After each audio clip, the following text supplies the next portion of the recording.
오늘 또 우리 함께 하신 모든 성도님들 위해 우리 주님의 베푸시는 크고 풍성한 은혜 임하시기를 바랍니다. 한번 우리 같이 한번 인사 나눠볼까요? 잘 되고 있습니다. 기도하면 됩니다. 잘 되고 있습니다. 기도하면 됩니다. 자, 우리 오늘 함께 나눌 말씀 제목은요, 나를 부르신 이유, 나를 부르신 이유에 대해서 오늘 또 함께 같이 나누고자 합니다. 우리 매주 금요일 저녁 우리 갈라디아서 말씀을 같이 생각하고 있습니다. 이 갈라디아서는 바울이 갈라디아 교회에 보낸 편지이죠. 이 편지를 보낸 이유가 있습니다. 왜 이 편지를 보냈냐 하면 바울은 이제 교회를 세우고 또 다른 지역으로 또 전도 여행을 떠나고 하다 보니까 한 교회에 오래 머무르지 못했습니다.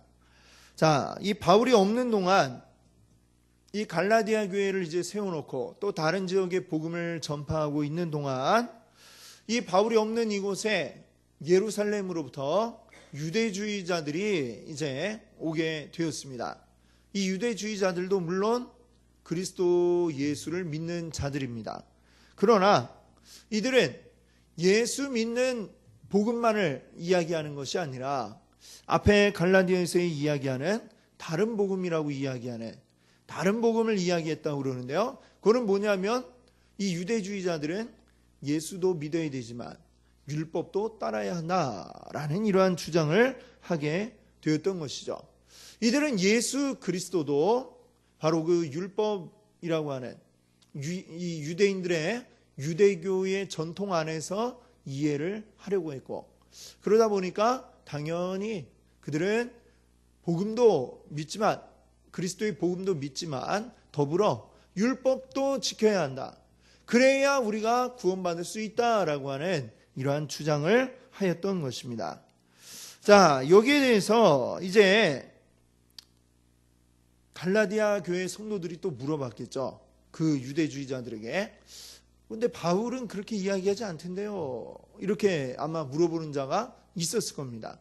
그러니까 이 율법주의자들은 또 어디까지 이제 얘기를 하느냐면 바울이 무슨 사도냐? 바울이 사도라고 주장하고 다니는데 바울이 어떻게 사도냐? 사도는 어떤 자들을 이야기합니까? 아주 특별한 직분이죠. 사도라는 것은 바로 예수님의 제자들, 12명의 제자들을 우리가 사도라고 부르죠. 그러면 이 바울은 12제자에 끼지도 않는데 어떻게 사도냐? 이런 식으로 또 사람들에게 선동을 해서 이제 바울을 깎아내리고 바울이 주장하는 그 복음 말고 율법까지도 따라야 하는 이러한 것을 주장하게 되었던 것이죠. 자, 이것을 이제 갈라디아 교회가 이렇게 지금 그런 사람들 때문에 혼란하게 되었다라는 이야기를 듣고 바울은 갈라디아 교회를 지키기 위해서 지금 이 편지를 쓰는 것입니다. 여기서 갈라디아 교회를 지킨다라고 하는 의미는 뭐 갈라디아 교회를 바울의 편으로 남겨두려고 하는 뭐 그런 것이 아니라 어떤 그런 정치적인 의도로 한 것이 아니고요. 순수한 복음 아래에 이 갈라디아 교회를 세워놓기 위해서 지금 이 편지를 썼다라고 하는 것을 우리가 알아야 되겠습니다. 정말로 이 앞에 보시면 갈라디아 1장 7절에 이야기하고 있는 것처럼 다른 복음은 없다. 다른 복음이 없다는 것이죠. 오직 예수 그리스도를 믿는 믿음에 의한 구원, 이것만이 참된 복음이다 라고 하는 것을 그가 이야기하고 있습니다. 자, 그래서 이것들을 이제 이야기하다 보니까 바울은 자연스럽게 내가 그럼 어떻게 해서 이제 예수 전하는 자가 되었고 내가 어떻게 사도가 되었는가, 그리고 내가 전하는 것은 이것은 어디에서 온 것인가 라는 것을 이야기할 수밖에 없는 것이죠. 지금 내가 이야기하는 것은 그냥 내 머리 생각에서 만들어낸 이론이 아니라 이것은 근거가 있는 것이다 라고 주장을 하는 것입니다. 그러면 어디에서부터 온 근거가 있느냐? 바로 12절에 말씀하고 있는 것처럼 오직 예수 그리스도의 계시로 말미암은 것이다. 이 사실을 바울은 강조하고 있습니다. 이거는 바울 자신에게서 나온 또는 어떤 다른 사람에게서 나온 것이 아니라 바로 복음의 그 주인공인 예수 그리스도로부터 나왔다라고 하는 것이죠. 자, 오늘 우리가 읽었던 그 본문 가운데 13절, 14절을 보면요, 바울이 자신의 그 과거 행적에 대해서 이야기를 하고 있습니다. 우리가 잘 아는 것처럼 바울이 과거에는 어떤 자였습니까? 그 이전에는 스스로 이야기하는 것처럼 과거에 유대교를 지나치게 내가 믿었다라고 이렇게 이야기하고 있습니다. 자, 유대인들의 그 전통을 따라서 이 유대교를 믿는데 그냥 남들처럼 믿는 게 아니라 남들보다 더한 열심으로 믿었다라고 하는 것이죠. 그래서 14절에 표현하기를 내가 내 동족 중 여러 영갑자보다 유대교를 지나치게 믿어, 이렇게 이야기하고 있습니다.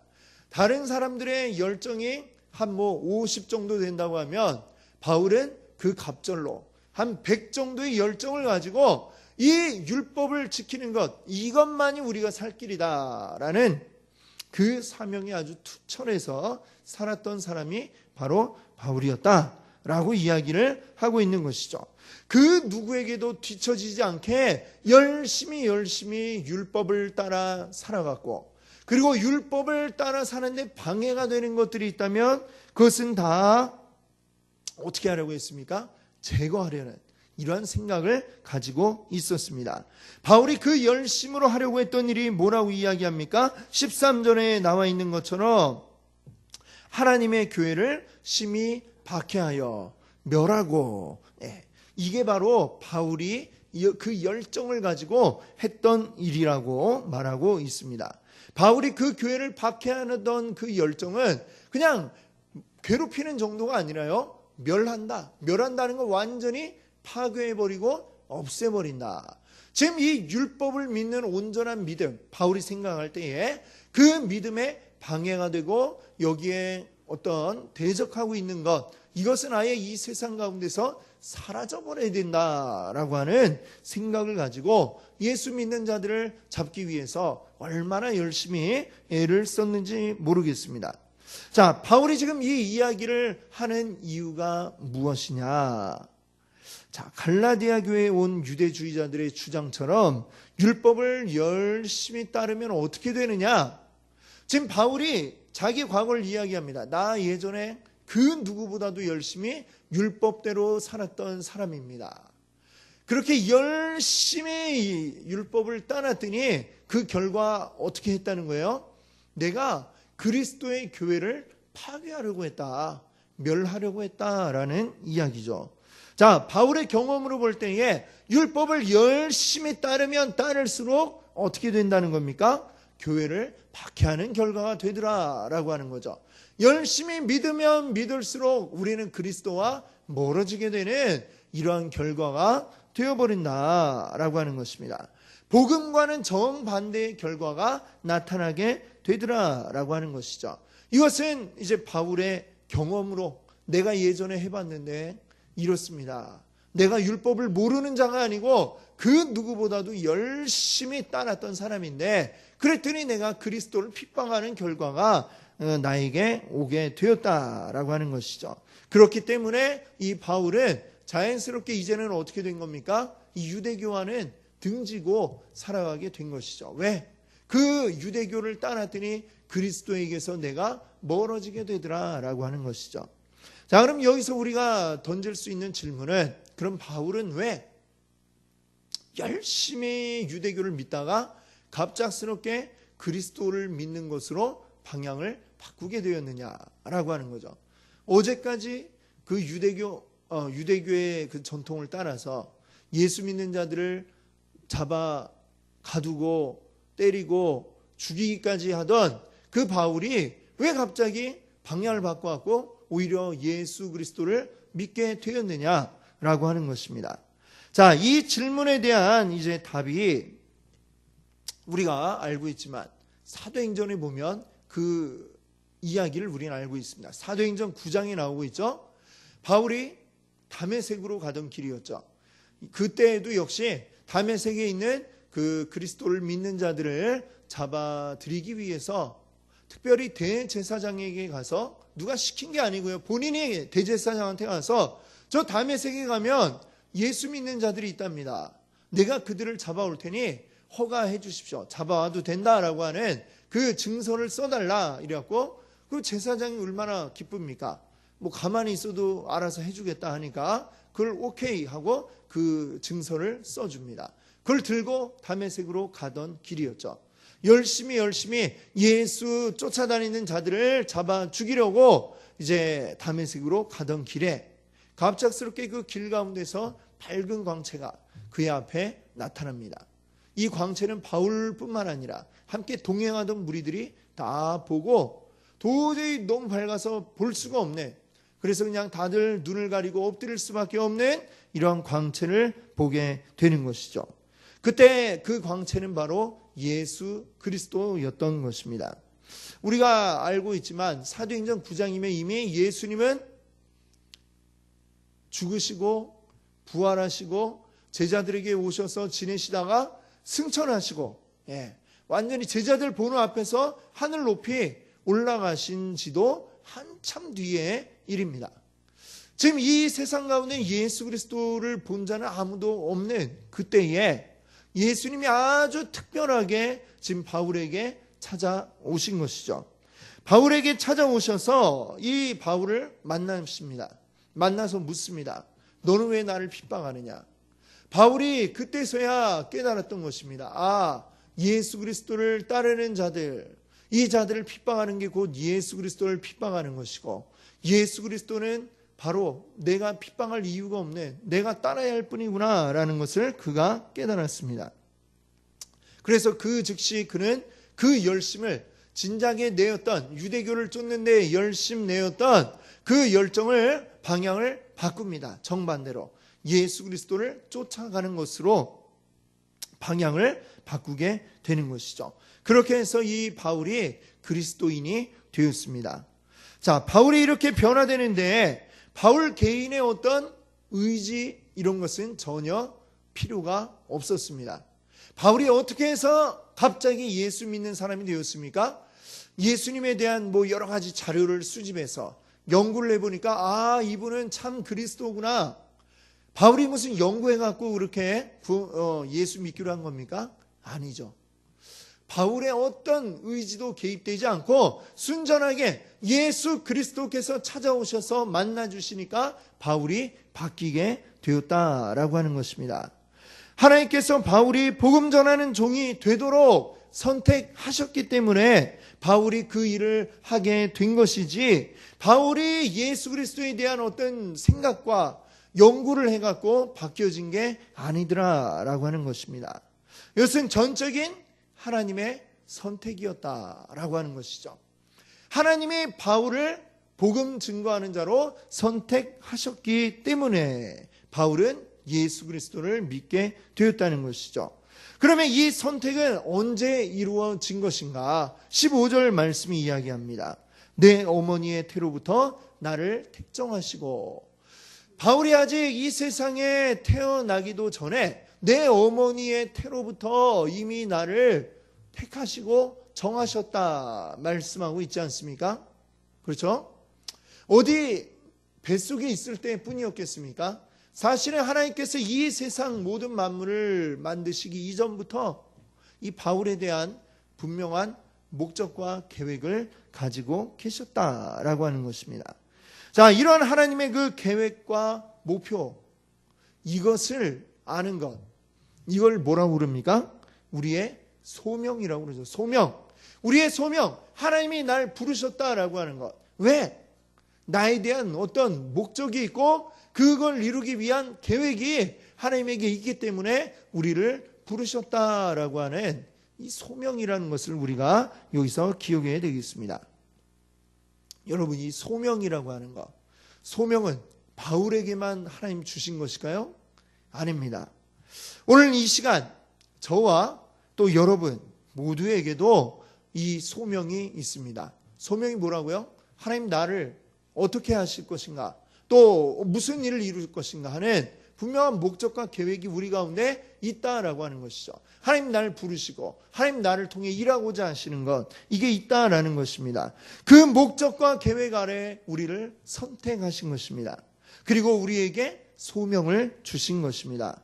이 소명은 또 한편으로 우리의 이 구원과 뗄래야 뗄 수 없는 관계에 있다라고 하는 것을 우리가 기억해야 되겠습니다. 자, 우리 말씀 오늘 본문 가운데 15절과 16절을 같이 한번 읽어 보겠습니다.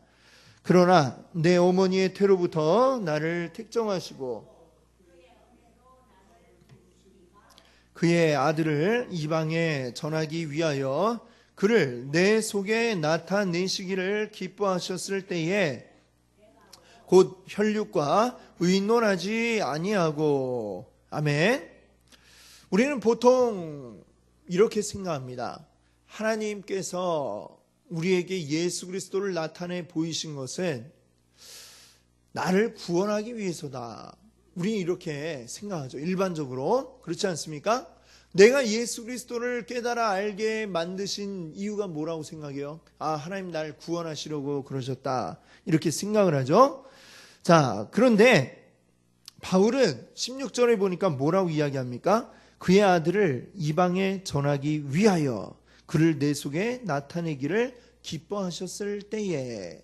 자, 예수 그리스도를 그에게 나타내 보여주신 이유가 뭐라고 이야기하고 있는 겁니까? 바울은 이방에 전하기 위해서 그의 아들, 하나님의 아들 예수 그리스도를 이방에 전하게 하기 위해서 바울에게 예수 그리스도를 보여주셨다라고 하는 거죠. 자, 무슨 얘기입니까? 바울이 구원받는 거는 이거는 건너뛰고 그 다음 단계를 지금 이야기하고 있는 것이죠. 우리들의 생각과는 차이가 있죠. 우리는 그냥 내가 구원받는 거, 하나님 날 구원하시려고 날 부르셨지. 자, 여기까지가 우리의 생각이라고 한다면 바울은 거기서 한 단계 더 나가 있는 것입니다. 바울은 복음을 그냥 나 개인의 어떤 구원으로만 생각하는 것이 아니고요, 나를 통해서 하나님이 이 복음이 더 전해지게 하시려고 나를 부르셨다, 이렇게 생각하고 있는 겁니다. 이거는 나 개인적인 차원이 아니고요, 이 인류 전체를 생각하는 그 차원에서 바울은 이야기하고 있는 것입니다. 우리가 여기에서 두 가지 교훈을 얻을 수가 있습니다. 첫 번째는 어떤 교훈이냐면요, 다른 사람에게 우리가 예수 그리스도를 전하려고 한다면 먼저 우리 안에 예수 그리스도의 계시를 받는 이 일이 먼저 우리에게 있어야 되겠다라고 하는 것입니다. 너무나 당연한 말이죠. 내가 예수 그리스도를 만나지 못하고서 누구에게 전할 수가 있겠습니까? 내가 만나야 내가 증거할 수가 있을 것입니다. 자, 이거는 바울과 같은 사도들에게만 요구되어지는 것이 아닙니다. 모든 성도들에게 요구되어지는 것이라는 거죠. 디모데전서 3장 9절을 보면 거기에서 집사의 자격에 대해서 이야기를 하면서 바울이 이런 말씀하고 있습니다. 이 중간에 보시면 디모데전서 3장 9절에 보면 이렇게 말씀하고 있어요. 깨끗한 양심에 믿음의 비밀을 가진 자라야 할지니. 자, 이 집사들을, 이런 자들을 택해야 된다 했는데, 깨끗한 양심에 믿음의 비밀을 가진 자. 믿음의 비밀. 이 비밀이라고 하는 말, 여기 보면 이제 헬라어 원문을 보면 무스테리온이라고 하는 단어가 쓰여져 있습니다. 근데 이 무스테리온이라고 하는 단어가 신약 성경에 나올 때면 이게 어떤 의미를 가지고 있냐면, 단순히 그냥 우리 사이의 어떤 비밀, 이런 비밀을 나타내는 일반적인 단어가 아니고요, 이게 아주 특별하게 쓰여지고 있습니다.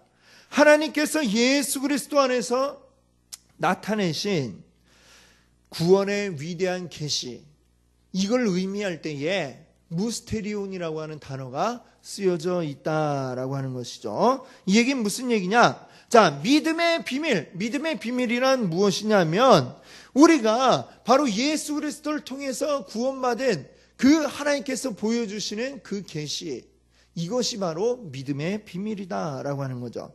우리가 이것을 알고 있는 자가 온전히 복음을 증거할 수 있는 것인데, 사실은 이걸 모든 믿는 이들이 그것을 가진 자다라고 이야기하는 것입니다. 자, 하나님의 계시, 이것이 공공연한 비밀. 공공연한 비밀이란 얘기 무엇입니까? 사실은 모두에게 다 드러나 있는데 드러나 있는데 그것에 대해서 아는 자는 적다라고 하는 것이죠. 예수님이 그 비유에 말씀하시면서 제자들에게 왜 이렇게 어렵습니까? 비유가요? 이러니까 그 비유에 대해서 예수님이 뭐라고 말씀하십니까? 이걸 밝히 드러내 보이지만 모두가 다 알 수 있는 것은 아니다. 이 말씀하셨죠. 자, 우리 이 구원의 그 비밀이라는 게 그렇습니다. 우리나라 사람들 가운데 예수님에 대해서 못 들어본 사람 몇 명이나 있을까요? 예, 거의 없을 거예요. 그렇죠? 하다못해 절에 있는 스님도 다 들어봤습니다. 그렇죠? 또 십자가에 대해서 모르는 사람, 십자가라는 거 우리나라에서 본 적도 없는 사람 있습니까? 없습니까? 아무도 없죠. 우리나라에 본 적 없는 사람은 뭐 날 때부터 못 보신 분 말고는 아무도 없을 것 같습니다.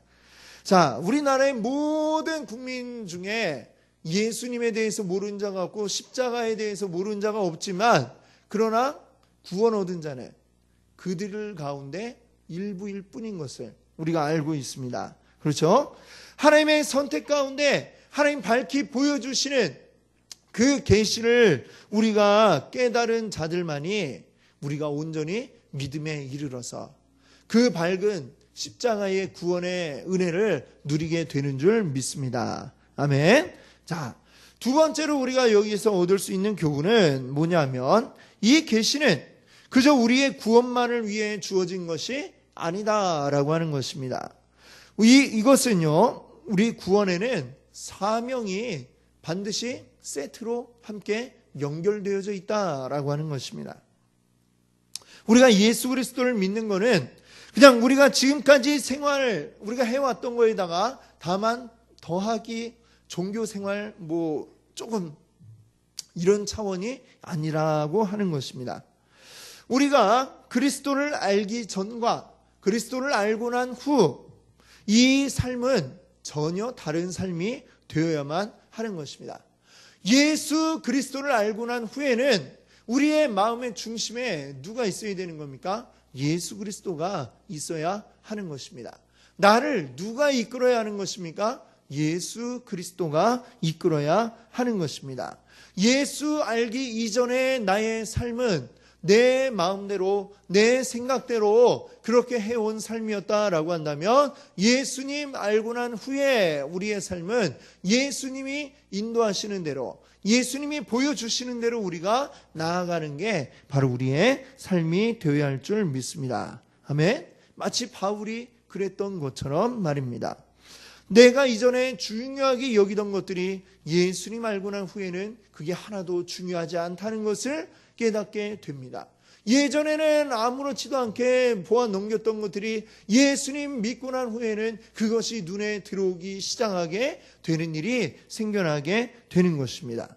우리의 눈이 완전히 뒤바뀌어지게 됩니다. 내가 바라보는 것들이 바뀌어지고 나의 생각이 바뀌어지게 되고 그렇게 되는 것이죠. 이렇게 되는 이유는 무엇입니까? 내가 그리스도 믿고 난 후에는, 구원받은 후에는 우리는 어떤 자들이 되기 때문일까요? 바로 사명자가 되기 때문인 것입니다. 주님의 소명을 받은 사명자. 사명자는 그 사명을 이루기 위해서 모든 삶을 내어 던지는 것이 바로 사명자인 줄 믿습니다. 사명자는 바울과 같은 어떤 사도들만이 사명자가 아니라 예수 믿는 모든 자들이 다 사명자인 줄로 믿습니다. 아멘. 그리스도를 알고 난 후로는 이 사명이 우리를 붙들고 이끌어 나가야 하는 것입니다. 바로 이것이 하나님께서 우리를 부르신 귀한 이유인 줄로 믿습니다. 아멘. 우리 성경을 보면 구약 성경 이사야서 5장이 보면요, 이 포도원의 노래라고 하는 것이 나옵니다. 여기 보면 이제 무슨 얘기냐면, 그 이사야 5장 2절을 보면요, 좋은 포도 맺기를 바랐더니 들포도를 맺었도다. 하나님이 지금 이스라엘 향해서 이 노래를 지금 부르도록 이사야에게 말씀하신 거죠. 이 이스라엘을 바라보면서 내가 너희를 통해 좋은 포도 맺기를 바랐는데 들포도를 맺었구나. 먹을 수 없는, 가치 없는 열매들을 맺고 있다라는 것입니다. 자, 이 노래가 신약에 오니까요, 요한복음 15장에 예수님의 포도나무 비유가 나오죠. 나는 포도나무요, 너희는 가지라. 이 말씀하고 있습니다. 이 요한복음 15장 1절 2절인데요. 한번 같이 읽어볼까요? 나는 참 포도나무요, 내 아버지는 농부라. 무릇 내게 붙어 있어 열매를 맺지 아니하는 자는 가지는 아버지께서 그것을 제거해 버리시고, 무릇 열매를 맺는 가지는 더 열매를 맺게 하려 하여 그것을 깨끗하게 하시느니라. 아멘. 이 구약과 신약의 두 포도나무에 대한 이 비유는 근본적으로 같은 얘기를 하고 있습니다. 자, 둘 다 결국에 포도나무를 심어 놓은 이유가 뭐라고 이야기하는 겁니까? 열매를 맺기 위해서라고 하는 것이죠. 포도나무는 열매 맺기 위해서 존재하는 것입니다. 좋은 열매를 맺어야만 하는 것입니다. 우리는 구원이라고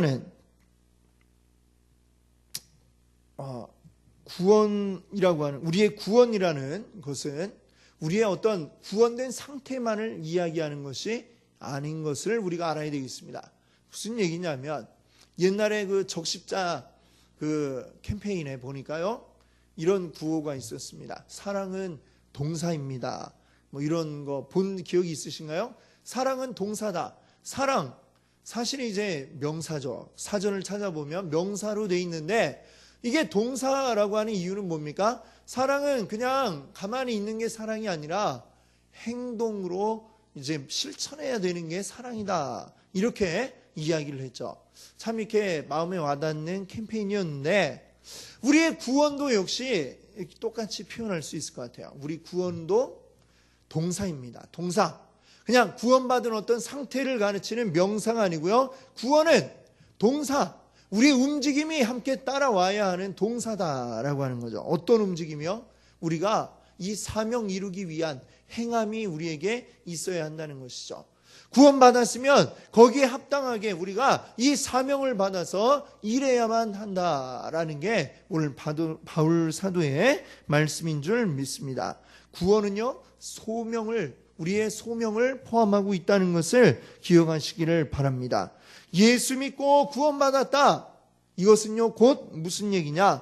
복음 전하는 자가 되었다 라고 우리가 생각해야 될 줄로 믿습니다. 아멘. 하나님께서 우리를, 그 귀한 일에 우리를 불러주신 줄 믿습니다. 하나님께서 우리를 불러주셔서 이 귀한 일을 하게 하시니 이게 얼마나 기쁜 일입니까? 이 귀한 일에 우리를 불러주신 우리 하나님께 감사하시는 여러분들 되시길 바랍니다. 그리고 우리 마침내 우리 행함으로 열매를 맺는 이 사명을 이루시는, 그래서 복음 증거하는 여러분들 되시기를 바랍니다. 함께 기도하겠습니다.